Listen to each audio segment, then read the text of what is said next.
भुकेला आणि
किंवा दुसरे निजू नका जागा जागा पुढे आहे भाऊ नका. सांगितलं माऊलीनं की बाबा, अरे बाबा, माऊलीची भाषा बोलताना खरं म्हणजे मी सांगू का, काहीतरी पूर्वजन्माचं नव्हे, काहीतरी पूर्व काय म्हणतात त्याला, पूर्व आमच्या घराण्याची पुण्याई, पूर्व 7 पिढ्याची पुण्याई असेल कदाचित. त्यामुळं या माझ्या साधूच्या माहेरामध्ये भोपळं वाचुकलं अज्ञानी पावन जीवाला एक सेवा करण्याची संधी मिळाली, त्याबद्दल मी माझं परमभाग्य समजतो. पण याला निमित्त ज्या सारखी संप्रदायाची तळमळ आहे, ज्याला वेगवेगळा प्रयोग करावं, वेगवेगळ्या लोकांपाशी जावं, वेगवेगळ्या लोकांना भेटावं, लोकांची सांगड घालावं, लोकांची संगत एका जागी आणावं, असं निजध्यास असली शैली भोजनी गमली असा असतो. असे तुमच्या आणि सर्वांचे माहेश्वर मूर्ती सद्गुरु गुरुवर्य भूषण स्वामी वखारीकर यांच्या माध्यमातून सेवा केली. त्याबद्दल मी भूषण स्वामी वखारीकरजीचं ऋण आयुष्यात कधीच फेडू शकत नाही. पुनश्च एकदा मी भूषण स्वामी वखारीकर यांच्या चरणी त्रिवार आहे. देव माहित आहे आम्हाला, देव आहे, पण देव आहे हे सांगणारा आम्हाला कुणीतरी लागतोय. तो म्हणजे साधू, तो म्हणजे वाङ्मय. आणि त्या वाङ्मयाची सतत सेवा करणारे, अक्षराला अक्षराची जुळवाजुळव करणारे, ज्यांचं ऑप्शनल मराठीमध्ये MA झालेले, मला वाटतं जवळजवळ 90 वर्षाचे असतील. शिवंत पारायण खरं म्हणजे हेही म्हणू शकत नाही बरं का. शिवानंदजी स्वामी गुरुजी मानखेडकर, शिवलिंग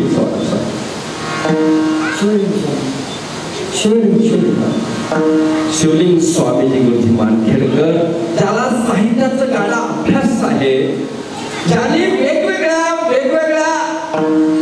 परंपरेचे जे संतांचं वाङ्मय आहे, त्या संतांच्या वाङ्मयाचं शब्द साठवण्याचं काम, शब्द गुंफण्याचं काम करत आहेत. आज तर त्यांच्या चरणी त्रिवार दंडवत. आणि आजच्या कीर्तन रूपी सेवेला उपस्थित असणारे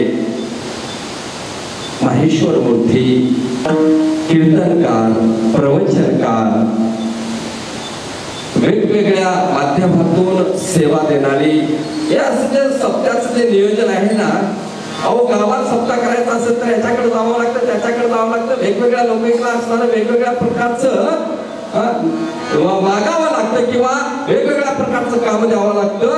पण साधूच्या संगतीमध्ये, साधूच्या निवासामध्ये जिथं आमचा साधू आम्हाला प्रवेश दिले, या साधूच्या संगतीमध्ये जे सप्ताह करतात ना, या सर्व सप्ताह कमिटीच्या चरणी त्रिवार दंडवत. तसेच गायक शिवंत पारायण कैलास महाराजजी चंदेवाड गिरगावकर, आणि आता शिवराज महाराज शिवंत पारायण शिवराजजी उमरी, तसेच बालाजीराव पारकरकर यांच्याही चरणी त्रिवार दंडवत. तसेच आमच्या सोबत आलेले कीर्तनकार शिवंत पारायण मनमत कोरांडे धानूरकर आणि व्यासपीठ प्रमुख. काय फुगडी खेळले महाराज, त्रिवार दंडवत. तुमच्या फुगडीला आणि तुमच्या आवाजाला काय चाल होती दोघांची. असं वाटलं होतं आता कीर्तनच करायचं नाही, चालू काय करायचं. भजनात जेवढा गोडवा आहे ना, तेवढा गोडवा नाही बरं का, पण करावं लागतं, ओळखावं लागतं मी कोण. आणि ज्या अर्थी साधूच्या संगतीमध्ये, साधूच्या माहेरामध्ये आम्ही तुम्ही जे ऐकायला बसलोत ना, माहेरात आलोत नाही आता आपण. माहेरात आल्यानंतर काय माहिती का, निश्चिंत, आता निश्चिंत झालो आम्ही. बस सर्वांच्या माहेरामध्ये गेल्यानंतर सर्वांच्या अगोदर जेवायचं, सर्वांच्या अगोदर झोपायचं, सर्वाच्या नंतर उठायचं त्यालाच माहेर म्हणतात. आणि विचार करा आता तुम्ही तसंच आपली कार्य आहे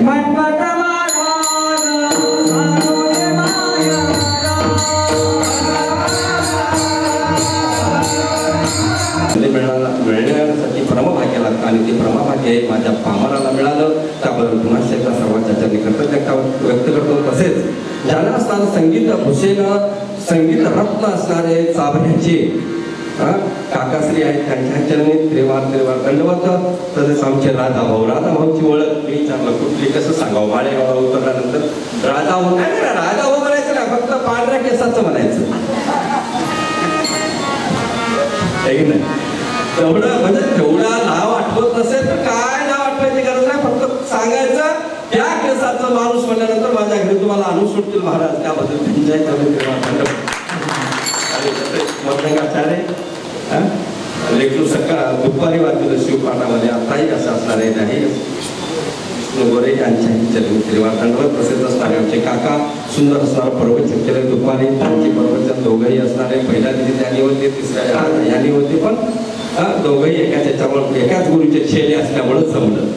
एका गुरुचे छेले असावं लागतं बरं का एकाच गुरुचे छेले दोघंही असल्यामुळे एकाच वयाचे असल्यामुळे जमलं तुम्हाला त्यामुळे तुमच्याही दोघांच्या चरित्र त्रिवार दंडवत.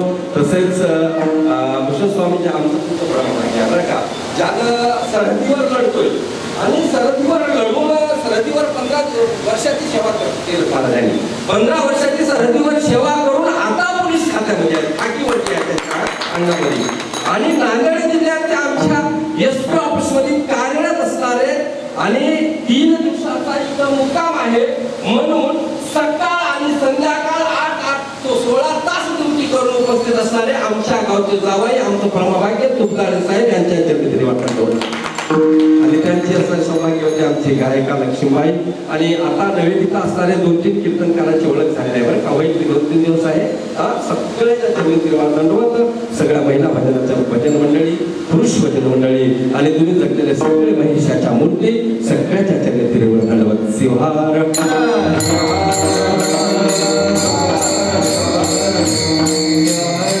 2 राऊंड केले बरं का तुमचं काम महत्वाचं आहे तुम्ही आवाज दिला तर आम्ही बोलू शकतो ना.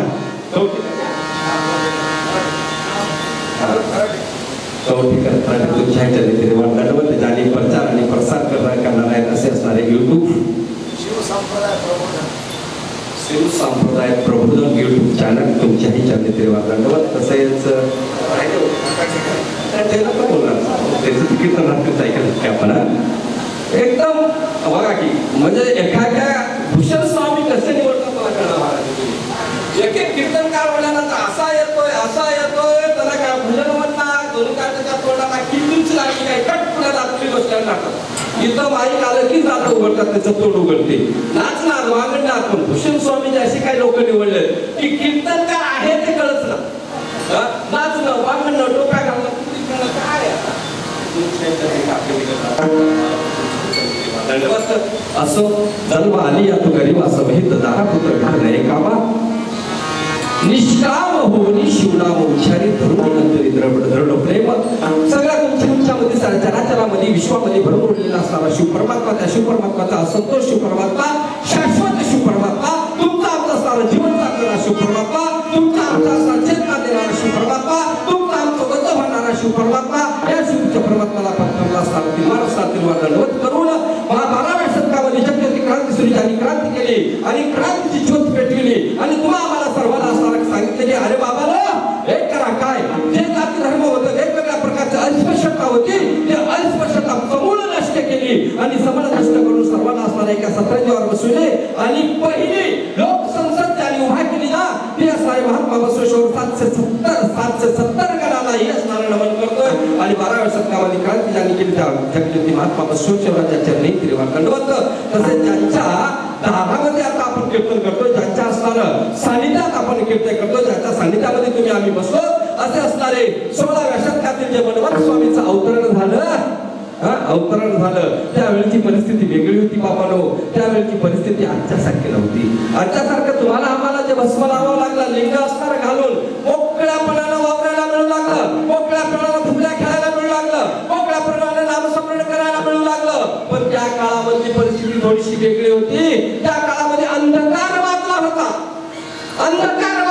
चौकड सगळे असणारे, गळ्यामध्ये असणारे जे काही इष्टलिंग धारण केले होते, इष्टलिंग होतं ते असं वर करण्याची हिंमत नव्हती. भस्म लावलं तरी घरातच भस्म लावायचं आणि बाहेर येताना भस्म कसं असणारं घामानं पुसल्या जाण्याची खात्री करायची.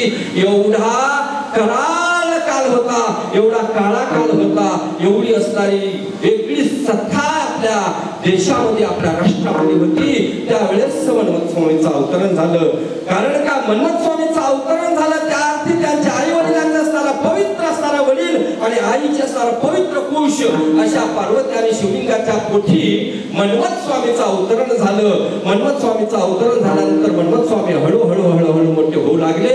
मोठे होत असताना मन्मथ स्वामीला एकदा काय सांगितलं, एकदा मन्मथ स्वामीला असणारा वाङ्मयाचा अभ्यास केला की ते मन्मथ स्वामीच्या असणारा चिंतात असायचं. आणि असेच मन्मथ स्वामी आपल्या गुरुग्रही अभ्यास करत करत करत मोठे होत गेले. ग्रह असणारं संपलं आणि गुरुग्रहाचा असणारा निरोप घेऊन ज्यावेळेस घरी आले, घरी आल्यानंतर वेगळं असणारं शाहिरी करण्याचा नाद लागला. थोडस वेगवेगळं तिकडं चालले होते वाद. पुन्हा गुरुला दया आली.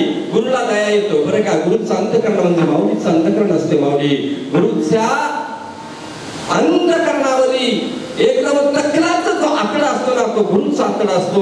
गुरु कधीच आपल्या शिष्याला इतरत्र वावरू देत नाही. त्याचप्रमाणे मन्मथ स्वामीला बोलविण्यात आलं. मन्मथ स्वामी आल्यानंतर मन्मथ स्वामीला सांगण्यात आलं. सांगावं कसं, गुरुकडून शिकावं. मन्मथ स्वामीला असं नाही म्हणले की बाबा तू चुकतोस रे, असं नाही म्हणले बरं का. मन्मथा, अरे बाबा मन्मथा, तुझ्याकडे फार ज्ञान आहे रे, बोलायला शिकाव माऊली. गुरु बोलतात मन्मथा, तुझ्याकडे फार ज्ञान आहे रे, शब्दाचा असणार तुझ्याकडे भरपूर भांडार आहे रे बाबा. वेगवेगळ्या प्रकारचं तू असणार शब्द असणार गुंतूस ना, फक्त थोडं वेगळ्या पद्धतीने गुंतूस बरे का. प्रत्येक मायमाऊली फुलाचा हार, मोगऱ्याची फुलं बारीक बारीक असतात, पण ते एका हार आपण एका दोरीमध्ये गुंतोय. पण ज्या आईला कला असते ते हार एकदम सुंदर असतं आणि ज्या आईकडे कला नसेल तिला असणार मोगऱ्याच्या फुलामधून असणार त्याच्याकडून सुई टोचून इकडून तिकडे असणारा साधा हार करतो तयार. म्हणजे कला वेगवेगळी असतोय. आणि गुरु बोलतात मन्मथा, तुझ्याकडे शब्दाचं भरपूर ज्ञान आहे रे, भरपूर तुझ्याकडे भांडार आहे, पण एक करना काय. अरे तू वर्णन ज्याचं करतोस ना ते अशाश्वत आहेत. तू ज्याचं वर्णन करतोस ना शाहिरीच्या माध्यमातून त्या अशाश्वताचं तू वर्णन करतोस. मन्मथा, अरे तो माझा शिव परमात्मा शाश्वत आहे ना, त्याचं तू वर्णन कर. आणि त्या शाश्वत परमात्माचा आधार घेऊन तुम्ही आम्ही जे जीव असणार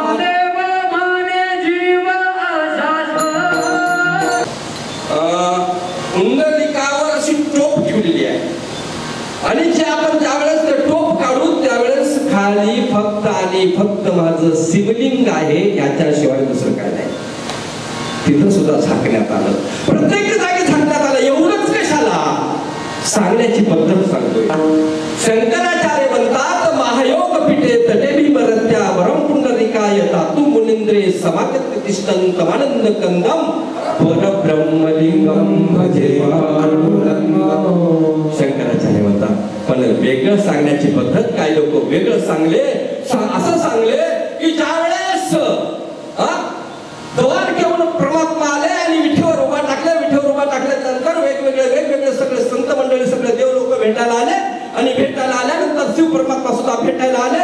आणि शिव परमात्मा भेटायला आल्यानंतर विठ्ठलाच्या रूपामध्ये जे असणारा परमात्मा आहे त्याने असणारा धावत पुढे गेलं आणि शिव परमात्माला उचलून दोषकीवर धरलं.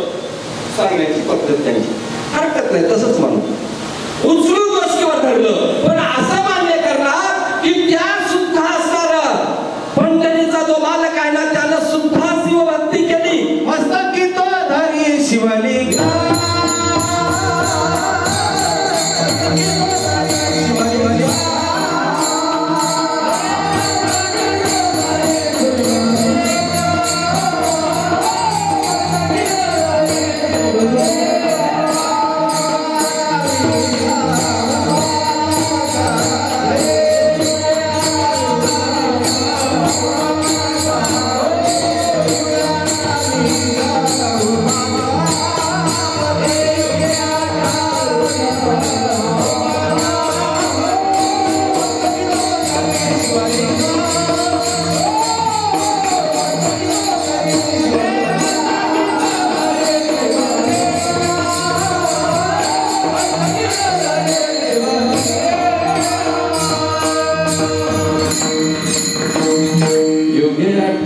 उभा तप करी मस्त मस्तकितो धरी शिवलिंग. हे सांगत नाही, हेच सांगलं. आणि तेच सिद्धांत, तेच कोण ओळखीला? ज्ञानेश्वर माऊली ओळखीला. भूषण स्वामी चर्चा करता सांग मला सांगत होता की पाटील असं घडलं. कसं? ज्ञानेश्वर माऊलीची सुद्धा ज्ञानेश्वरी असणारा कुणी वाचलं नसतं, कुणी उद्भव केलं नसतं. असताना किती केलं? संन्यासाची पोरं म्हणून हिंदवाला कोण हिंदविले?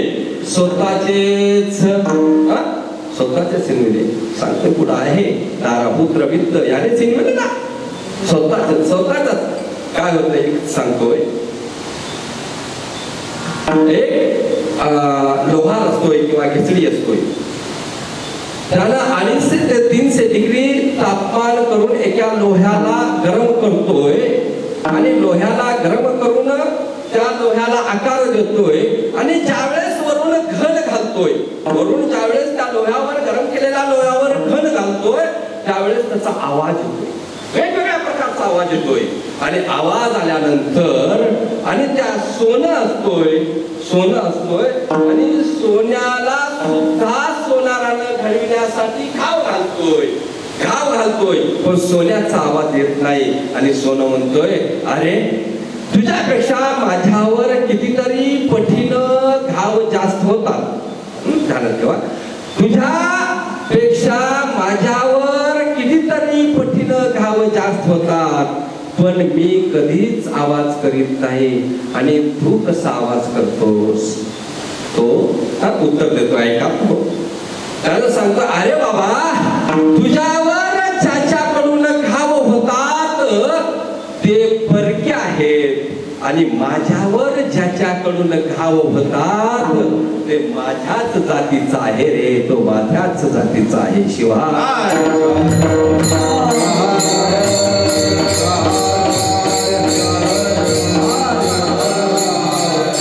असंच झालं. प्रत्येक संताला आम्हीच त्यांचे असणार वेगवेगळ्या प्रकारचं त्यांचं खंडन करण्याचा आम्ही प्रयत्न केला. म्हणतात ना, 2 बुवा 2 जावा. आता कशाला पुढे लावू? कधी जमत नाही यांचं. तशीच अवस्था, तशाच प्रकारचं वेगवेगळ्या प्रकारचा साधूला त्रास देण्याचं कार्य आम्ही तुम्ही त्या काळापासून करत आलो. पण ज्यावेळेस माऊलीनं ओळखीला जाणलं आणि त्यांनी काय केली, ज्ञानेश्वरी उचलली, तुमच्याच भाषेमध्ये बोलतोय, आणि वारकऱ्याच्या पदरात ज्ञानेश्वरी टाकली. वारकऱ्याला वाटलं आता हा आपला ग्रंथ मिळाला आणि वारकऱ्यांच्या समोर माऊलीनं ज्ञानेश्वरी नेऊन ठेवली. म्हणून ज्ञानेश्वरीचा उदय प्रचार झाला. पण वारकऱ्याला अजून माऊलीनं जो पहिला श्लोक लिहिलेला आहे ज्ञानेश्वरी मध्ये, मला वाटते त्याच्याबद्दल अजून कोणत्या वारकऱ्यानं गाढा अभ्यास केला नाही. कदाचित केलं असतं तर ज्ञानेश्वरी स्वीकारली नसती. कसं? ज्या वेळेस मेलेल्या माणसाकडून नेवास्याला माऊलीला गीतेवर टीका करण्यासाठी ज्ञानेश्वरी लिहायची होती, त्याच वेळेस ज्ञानेश्वर माऊलीचे जो बंधू होते, मोठे बंधू, तो सदाशिवाचा अवतार निवृत्तीदास होते. आणि ज्या वेळेस माऊलीला लिहायचा विचार केला, निवृत्तीदासाचा आदेश घेतले आणि आदेश घेतल्यानंतर लेखणी घेतली आणि लिहायला सुरुवात करतात. ओम नमो जियाध्या वेद प्रतिपाद्या जय जय स्वयं स्वयं आत्मरूपः. ज्ञानेश्वरीचा सार्थ तिथून सुरुवात झाली. आणि दोघांचीच मनमत स्वामीचा जो तत्वज्ञान, ज्ञानेश्वर माऊलीचा जो तत्वज्ञान होता, तो सारखाच तत्वज्ञान होता. पण आम्ही मात्र मनमत स्वामीच्या तत्वज्ञानाचा विकास, प्रचार, प्रसार करण्यासाठी कमी पडलो. म्हणून आता एक तुम्हाला आम्हाला सगळ्यांना राष्ट्रसंत मिळाले 20व्या शतकामध्ये. या राष्ट्रसंतानं 104 वर्षाचं आयुष्य तुमच्या आमच्यासाठी झिजविले आणि त्या राष्ट्रसंतांनी आम्हाला या मनमत्थ माऊलीची ओळख करून दिली आणि 104 वर्ष चंद्रासारखं झिजून सांगितले अरे बाबा आता तरी तू सावध होय, आता तरी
सावधान कोण मी हा करा शोध. आता तरी बाबा सावध आणि कोण मी आमचं तिथं चुकलं बरं का.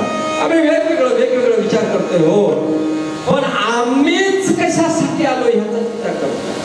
म्हणून सांगावं लागलं म्हणून स्वामीला 5 चरणाच्या अभंगामध्ये. आणि म्हणूनच स्वामी कोण्या इतर प्राण्याला नाही उपदेश केला, उपदेशकरी होतोय नाही बोलले, इतर प्राण्याला नाही बोलले कारण कोणाला आम्हाला तुम्हाला बोलले. कशासाठी बोलले, का बोलले आम्हाला तुम्हाला. अरे बाबा जन्माला आलास रे तू, जन्माला आलास, आलोय ना, सर्व जीव जंतू जन्मतात ना. पण हनुमान स्वामी बोलताना एक त्याच्यामध्ये तू शब्द टाकला आणि तू हे रस्व टाकले, दीर्घ टाकलं, रस्व नाही बरं का. तू जन्मा आली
खरं म्हणजे शंकराचार्यानं पुन्हा एकदा सिद्धांत मांडताना असा सिद्धांत मांडतात की बाबा हा जन्म अखेरचा आहे बरं का.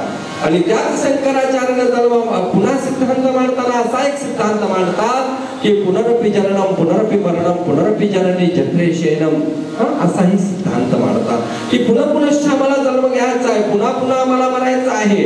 पण हाच सिद्धांत मांडत असताना पुन्हा मांडतात की अरे बाबा हा जन्म मात्र अखेरचा आहे बरं का, हा मिळतच नाही. हो मिळाला, कारण का हा जीव वैतागलं, वेगवेगळ्या योनीमध्ये जन्म घेऊन जीव वैतागला आणि जीव वैतागून असणारा शिव परमात्म्याच्या द्वारामध्ये गेला आणि बोलतोय देवा हे शिव परमात्मा, हे देवा, हे महादेवा, एक कर बाबा, काही कर देवा, काही कर, पण मला एक वेळेस मात्र असणार नरजन्ममध्ये जीव काकुंतीला येतोय, 84 लक्ष योनी फिरून फिरून जीव काकुंतीला येतोय आणि हा जन्म आम्हाला मिळतोय आणि